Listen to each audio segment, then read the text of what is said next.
good Jesus because I know our name. That's good. But yes, you can kind of ask. Okay. Yeah. Remember, we have 5 minutes. Yeah. But you guys can answer the question, which is clearly not a question. It's more of a statement. Hello. Practice right now. I am Sweet Gwendolyn, and I use my Facebook account to post a piece of historic erotic art on a fairly daily basis, along with background information on the art.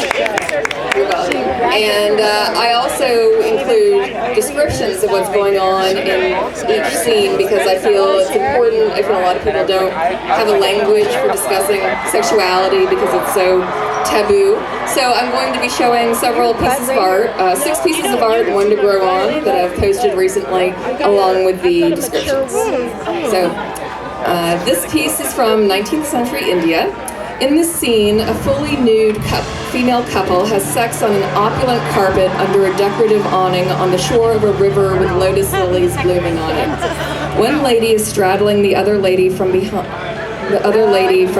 and grasps her breast with one hand while using a root vegetable to vaginally penetrate her with the other. Her partner, in turn, appears to caress the first lady's head with one hand while holding a root vegetable of her own in the other hand, though it is unclear if this is meant to be used for double penetration of her partner, or just a delicious post-coitus snack. Next picture. This piece comes to us from Germany from the late 40s, early 50s, and is drawn by Jean Vincent. Basically, it really did not pay to be American, black, and queer in the 1950s, but a possible exception was if you were in the military and assigned to Germany. As touched upon in Hedwig and the Angry Itch, there was a certain sexual fascination German gays had with black U.S. servicemen.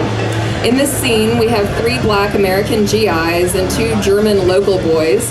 As a detail, apart from other clues, we know that they are likely German because they are uncircumcised, having an erotic counter in a marsh.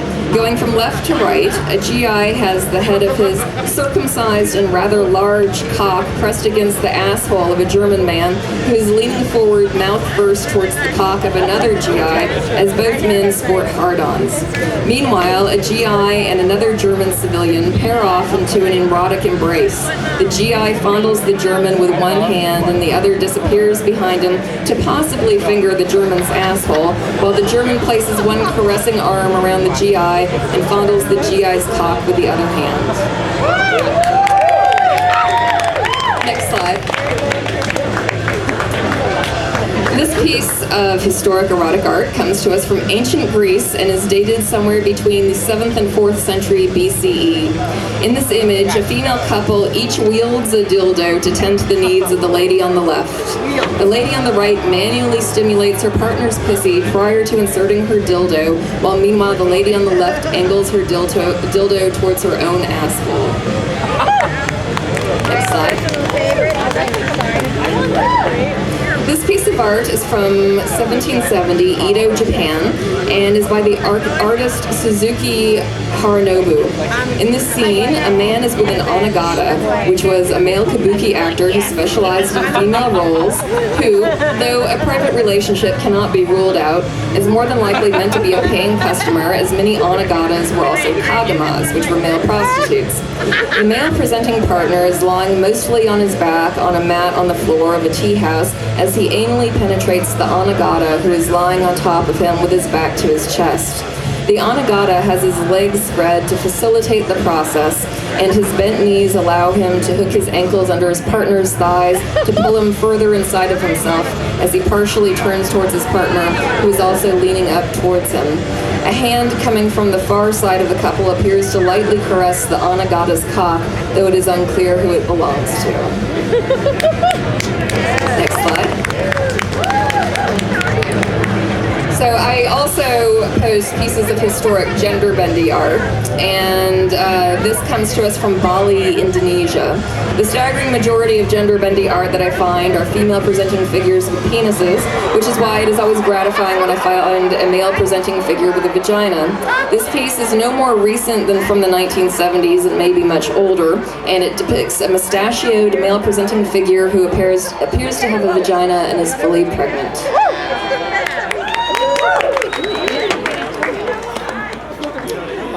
This piece is from the book Dressage, which was written and illustrated in France in the 1930s by Bernard Monteagle, whose work frequently focused on dominant women and submissive men, but as you can see here, he was not limited in his focus.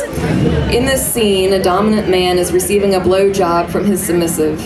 The dominant man is standing fully clothed, wearing khaki pants, a brown shirt, a tie, gloves, and thigh-high black leather high-heeled boots with spurs.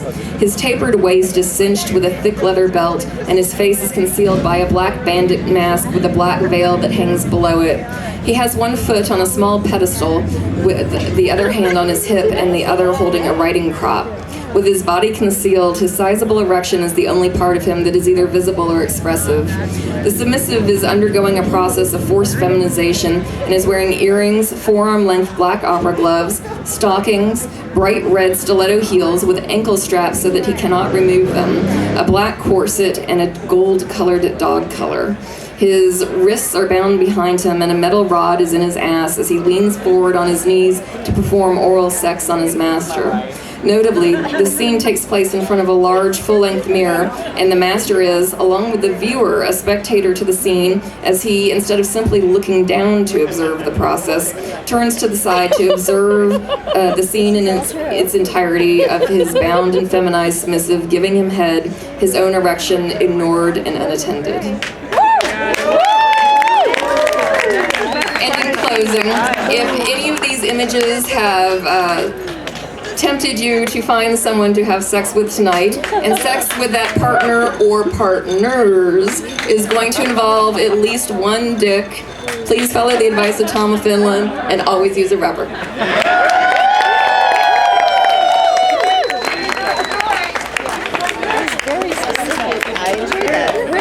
Right? Spring break! Oh my god. I'm still stuck on the root vegetables. I don't know about you. I like that there was one that was like unaligned. There was an unaligned root of vegetable that could be doing anything, anywhere, anytime, to anyone. That was beautiful, sweet Gwendolyn. I think so. Do you have any other performances coming up soon? I'm actually performing here tomorrow night, same time, same place, for Greetings from Queer Mountain. If you haven't been to it, it is a queer storytelling event. I actually feel it's a lot like show and tell, but it's more specific in its focus. Everyone gets a 7 to 10 minute time slot. You do have to sign up for it in advance, but anyone can do it if you just sign up. They have a one-word topic per show. And but they keep it that short just to get as many possible takes on it as possible. It's usually very humorous, personal narrative, and I encourage everyone to come out for it. What's this word? Body. It's body. Body. Let's ask you this secret question that I don't know what it says at all. Good questions. But she was very much a lady and didn't look. Don't feel judged! Exclamation point. Are you feeling judged? Here, never.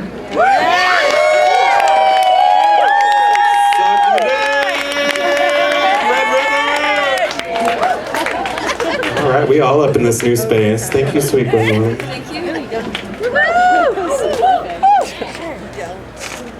As a bubble after. It's reflective.